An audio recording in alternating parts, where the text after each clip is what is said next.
오늘도 기도하러 나오신 우리 성도님들, 오늘도 이 밤에도 기도로 힘을 얻고 응답받는 이 시간 되시기를 주님의 이름으로 축복합니다. 아멘. 1절에 보니까 헤롯이 나옵니다. 이 헤롯은 예수님이 태어나실 때 그 헤롯 대왕이 아니고 그 헤롯의 손자인 헤롯 아그리파 1세라고 성경에 나와 있습니다. 성경에 신약에 보면은 헤롯이 6번 나오는데 그 6번 다 다른 사람들이래요. 다른 사람들입니다. 오늘은 바로 그 손자 헤롯 아그리파 1세에 관한 이야기인데, 어찌되었든 이 헤롯 아그리파 1세는 교회의 지도자들을 죽이려고 합니다. 그들의 첫 번째 제거 대상자는 바로 이 교회의 지도자급인 이 야고보를 죽이기로 결심합니다.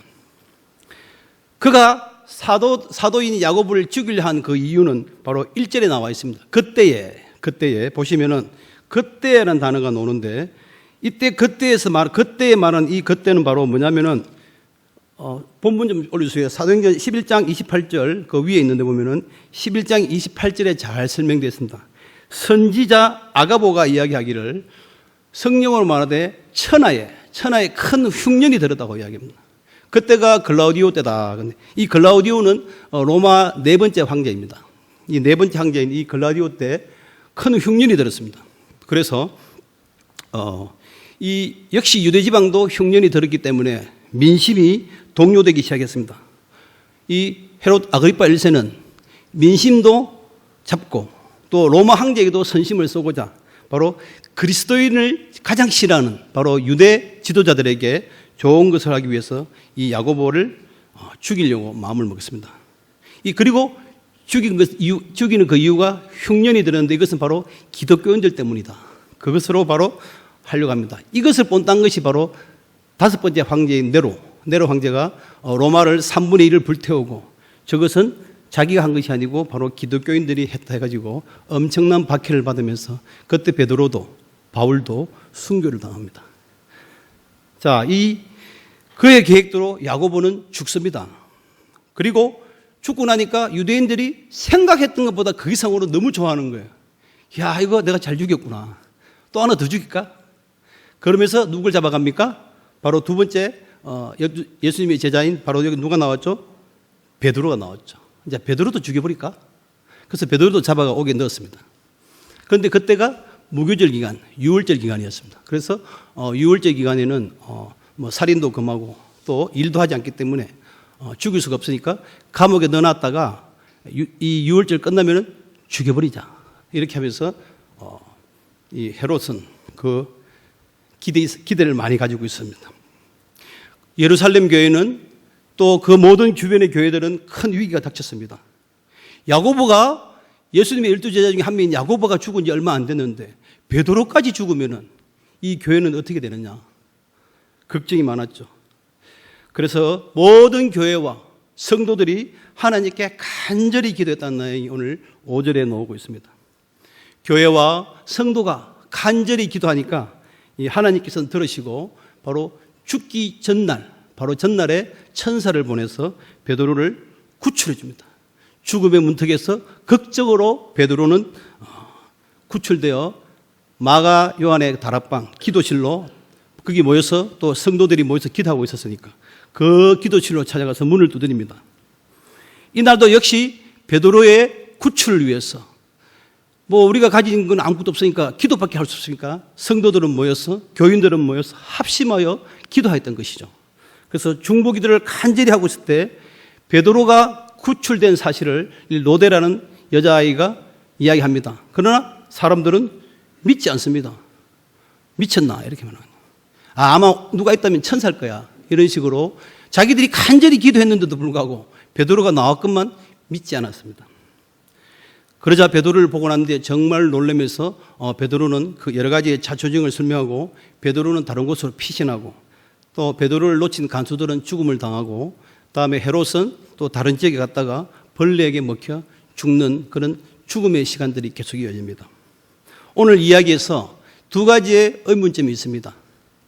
첫 번째는 왜 하나님께서는 예수님의 사랑하는 똑같이 사랑했던 두 제자 야고보와 베드로가 있었는데 왜 야고보는 죽도록 허용해버리고 죽도록 놔둬버리시고 베드로 왜 살려줬냐 이거죠.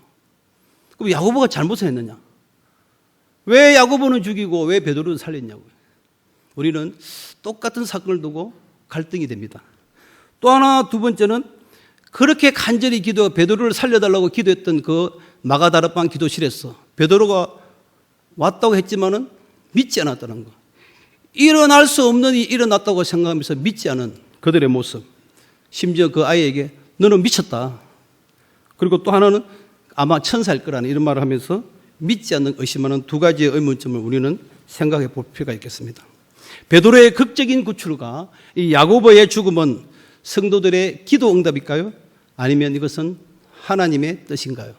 우리가 오늘 한번 같이 생각해 봤으면 좋겠습니다. 이와 비슷한 사건이 하나 생각납니다. 2007년에 아프가니스탄에 선교를 떠났던 그 교회, 샘물교회의 청년 선교단체가 바로 탈레반 세력에 납치당하여 바로 23명이 인질을 당하죠. 그 중에서 몇 명이 죽습니까? 2명이 죽죠. 차례대로 죽이는데 바로 그 배형규 목사와 다음에 심성민이라는 청년 2명이 죽고 그 죽음의 희생으로 또 나머지 21명은 석방되는 그런 아픈 기억을 우리는 2007년을 생각할 수 있습니다. 이 사건 이후로 하나님은 정말 일을 하시는가? 라는 그런 많은 질문을 던지면서 교회를 떠나간 사람이 참 많았고 또 오히려 그걸 계기로 교회를 나온 사람도 있다고 합니다. 사건이 생길 때마다 교회의 추석 인원이 바뀐다면 이것은 바로 성도들의 신앙의 믿음과 교회의 어떤 가르침의 본질이 잘못되고 흔들린다는 걸 알 수 있죠. 하나님 나라를 위하여 교회에서 파송했던 그 선하고 의로운 사람, 그 23명 중에서 2명은 인질로 하나님 복음을 위해서 가끔만 잡혀서 죽었다는 사실. 왜 억울하게 그를 죽였었습니까, 하나님? 그리고는 우리가 선교 많이 하는 이 교회가 왜 이렇게 어려움을 당해서 10년간 고생을 했다는 이야기를 제가 들었는데 너무나 억울하다는 이야기를 볼 수 있습니다. 이 질문의 대답과 베드로와 야고보가 죽음과 베드로의 살음은 바로 비슷한 질문이겠습니다. 우리가 2차례의 세계대전을 겪었습니다. 저는 그 시절에 살진 않았지만은 2차례의 세계대전을 겪으면서 그때 죽은 사람이 세계대전 일어나기 전에 죽은 사람보다 더 많다고 하더라고요. 많은 사람이 전쟁터에서 억울하게 죽었습니다. 심지어는 미국 자료를 보니까 그 전쟁터에서 아들이 죽은 거 그걸 보고 심장마비로 죽은 사람이 100만 명이라는 제가 자료를 봤거든요. 엄청나게 많은 사람이 죽었거든요. 자기 아들이 전쟁터에 끌려 죽은 거 해가지고도 그것 때문에 죽었다는 사람도 있습니다. 심지어 우리 일제시대는 우리 한국 사람들도 바로 일본이 싸우는 그 전쟁터에 가서 억울하게 죽었고 또 신사참배급으로 죽었고 위안부로 끌려가서 억울하게 죽은 생명도 많습니다. 이 모두가 잘못한 것이 없는데 억울하게 죽었다고 생각합니다. 그러나 죽음은 인간에게는 필연입니다.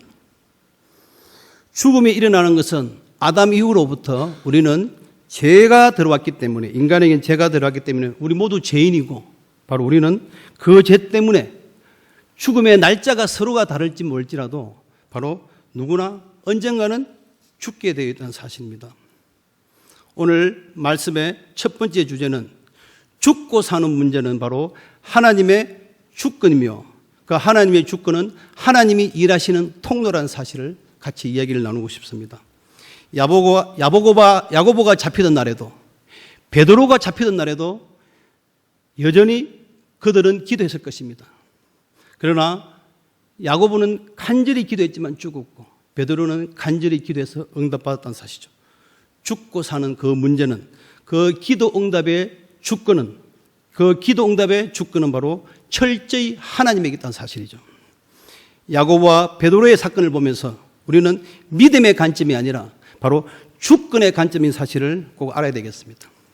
믿음의 관점은 내 입장에서 하나님을 향하는 나의 믿음의 관점이죠. 내가 하나님에 대해서 큰 기대치를 가지고 있는 거죠. 내가 이만큼 믿었으니까 하나님 나에게 이만큼 해주실 거야. 내 믿음의 관점이죠. 그것은 주관적인 믿음입니다. 그러나 옛말에도 기대가 크면 실망이 크다는 말이 있습니다.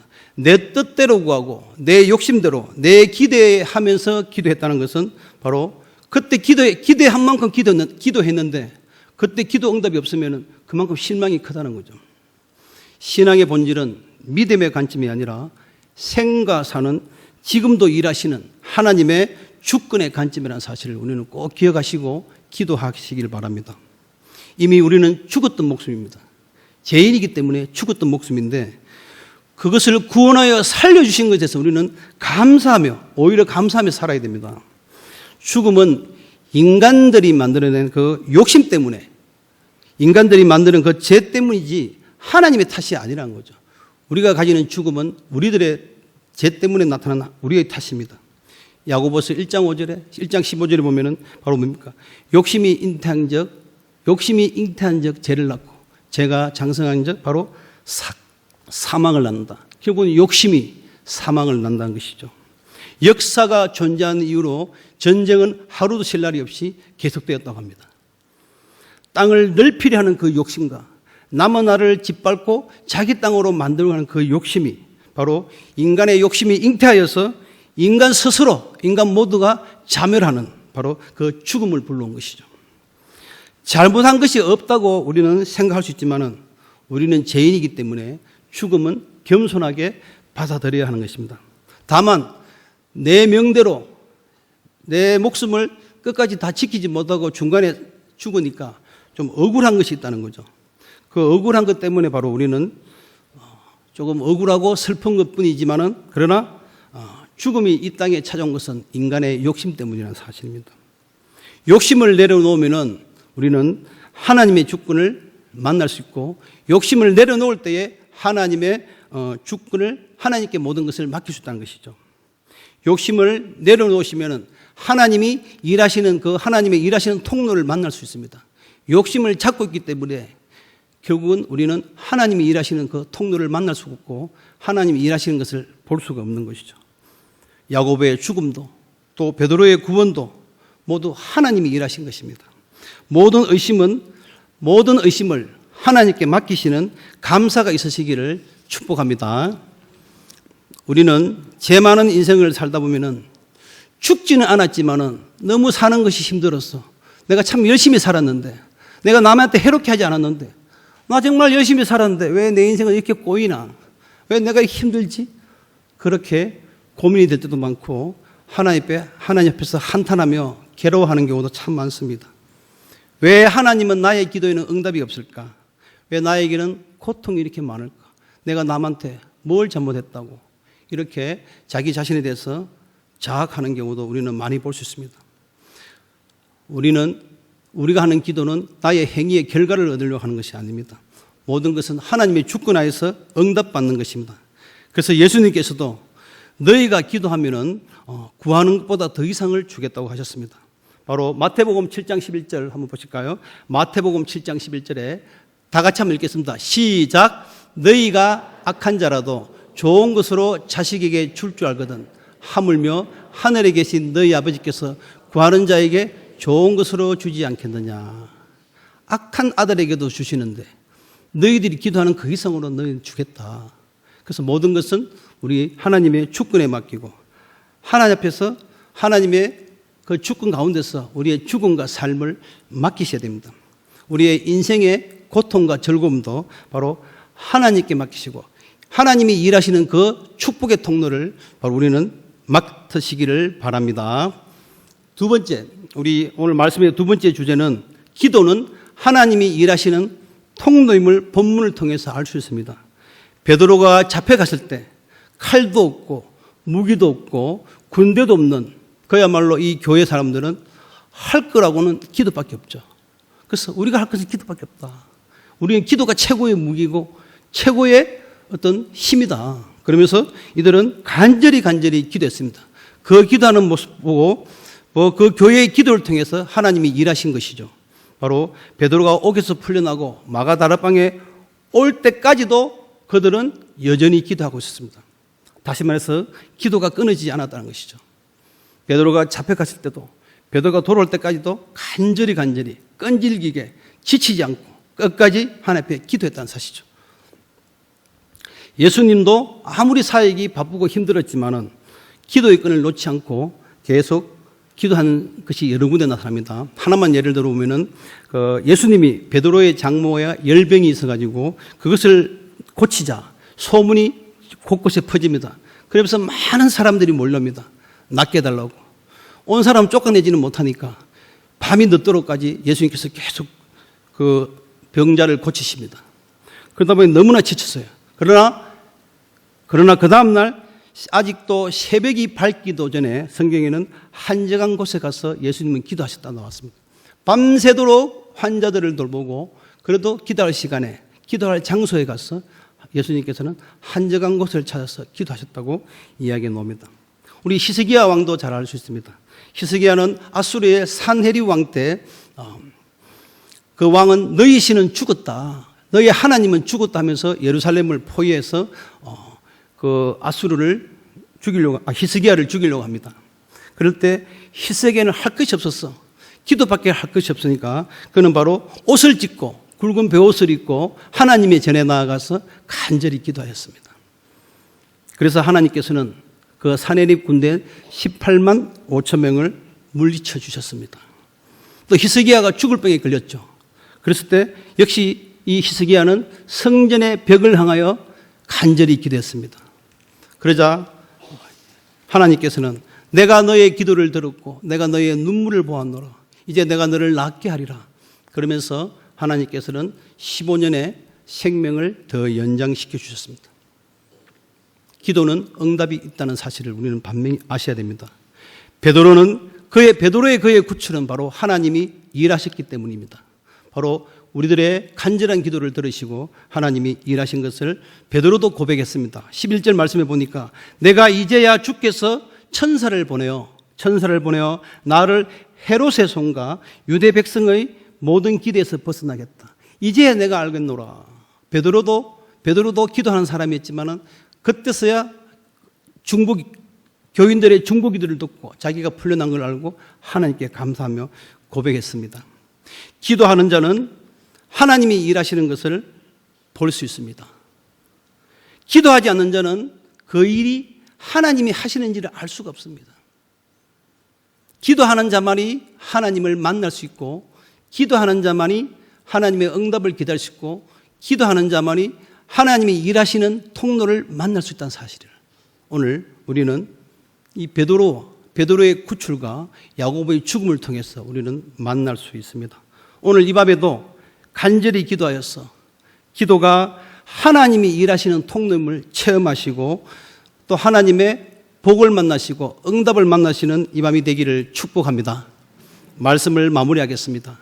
야고보의 삶도 베드로의 삶도 우리의 삶도 나의 인생도 내 힘들고 고난스럽고 나의 즐거움과 나의 고통을 모두 주님께 맡겨야 됩니다.